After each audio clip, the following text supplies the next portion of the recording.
উগ্রবাদীরা নির্লজ্জ, জনতার জয় ঠিকই, অথচ তারা করতেছেন নৈরাজ্য। মনে রাখবেন, অতিরঞ্জিত কোনো কিছু ভালো না। স্বাধীন দেশে হবে না সুবিধাবাদীদের স্বপ্ন পূরণ, নিজের দেশের মানুষের প্রতি হয়েও না ক্ষিপ্ত, তোমাদেরও করছি বারণ। সময় যাবে, ক্ষমতার হাত বদল হবে, মনুষ্য জাতি ঠিকই আঘাতের কথা মনে রাখবে। এখন পর্যন্ত যে কার্যক্রম চালিয়ে যাচ্ছেন, আমরা কিন্তু খুব দ্রুত মুখোশ টেনে ছিঁড়ে দিব। এবার যুদ্ধ বন্ধ করো, আর কইরো না ক্ষতি, ক্ষমতারটাই ঠিকই হবে না এই জাতির। বাইর আঘাত বলিনি, শুকায় নিজে ক্ষত, বাজা মাছটা উল্টিয়ে খাওয়ার সুযোগ হবে না, চেষ্টা করো যত।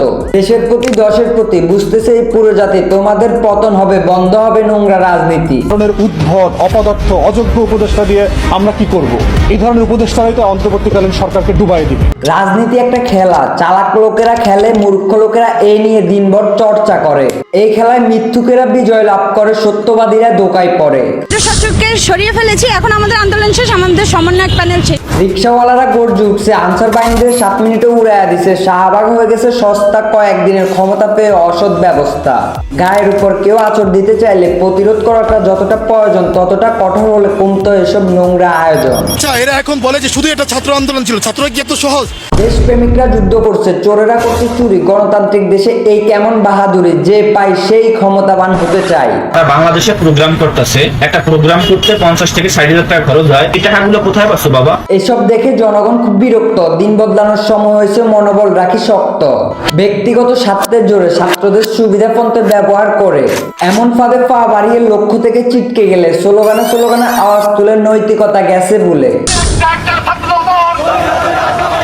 আপনারাও বুঝিয়ে দিয়েছেন ক্ষমতা পেলে কি করা যায়। জাতি হিসাবে যতদিন আমরা না সভ্য হব, ততদিন আমাদের শাসকও সভ্য হবে না। এই দেশে লুকোচুরি খেলার আর কোনো সুযোগ নেই, ভয় দেখে দমিয়ে রাখার আর কোনো সম্ভব নয়। এখন থেকে এই ক্যাম্পাসে কোটা আন্দোলনকারী যেখানেই পাওয়া হবে, নিরিকুত্তার মতো পিটিয়ে এই ক্যাম্পাস থেকে বের করা হবে। দেশের মানুষ এখন বুঝতে শিখেছে, পড়তে শিখেছে, অধিকার ছিনিয়ে নিতে শিখেছে। মিডিয়া চুপ করাইতে পারবেন, সবকিছু দখল করতে পারবেন, কিন্তু দুর্নীতি করে চক্ষু আড়াল থেকে এড়িয়ে যেতে পারবেন না। তাই আজ আমরা আর কোনো নোংরা রাজনীতি চাই না। এই সমন্বয় পরিচয়টা বন্ধ করতে হবে। আজকে জেলা উপজেলায় অনেকে সমন্বয় পরিচয় দেয়। শুধু চাই সমান অধিকার, হাতে হাত মিলিয়ে মাথা উঁচু করে বাঁচতে। এই দেশটা কারো বাপের না, তেমন আপনাদেরও না, এই দেশটা সবার। কিন্তু হাস্যকর এবং রহস্যজনক সত্য যে উপদেষ্টারা এখন রাষ্ট্র সংস্কার বাদ দিয়ে রাজনৈতিক দল গঠন করার কাজ করতেছে। তো চলে যাচ্ছি না এবার, আজকের ভিডিওটা এখানেই শেষ করলাম।